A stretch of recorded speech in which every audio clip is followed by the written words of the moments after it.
At alam nyo ba na meron na palang mga offer na pinapadala ngayon si G-Gives? Aba, i-check nyo po ang inyong GCash at pumunta kayo sa borrow options. I-check ninyo ang inyong G-Gives. Baka naman meron ng offer sa inyo. Kuya Lando, thank you for subscribing to my channel at sa iyong pagtatanong. Sabi niya sa akin, nag-text na naman daw sa kanya ang GCash ngayon at may offer na 75,000. Basta i-fully paid niya yung isa sa mga active G-loan niya o G-Gives niya sa GCash.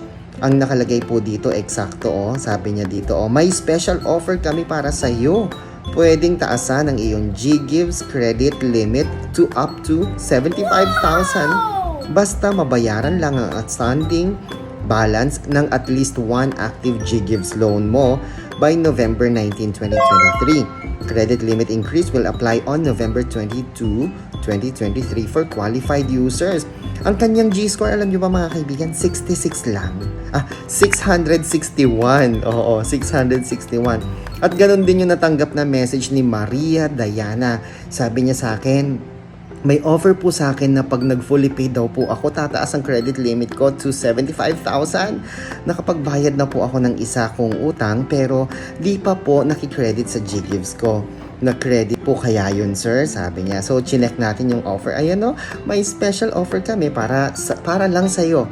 Pwedeng taasan ang iyong G-Gives credit limit to up to 75,000 basta mabayaran lang ang isang active G-Gives loan mo by November 19. So maliwanag po dito mga kaibigan na ito po isang special offer para sa iyo ng G-Gives. So hindi po lahat.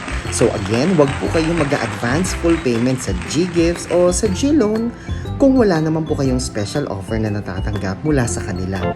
No? At kapag natanggap mo na ito, nasa sa iyo na kung saan mo ito gagamitin.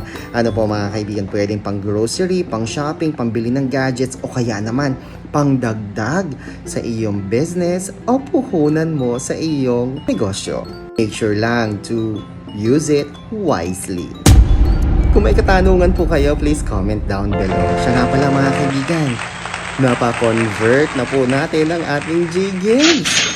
Abangan niyo po sa mga susunod na videos kung paano ko napa-convert to cash ang aking G-Gives. Ako po si Chico. Enjoy the rest of the day and God bless po!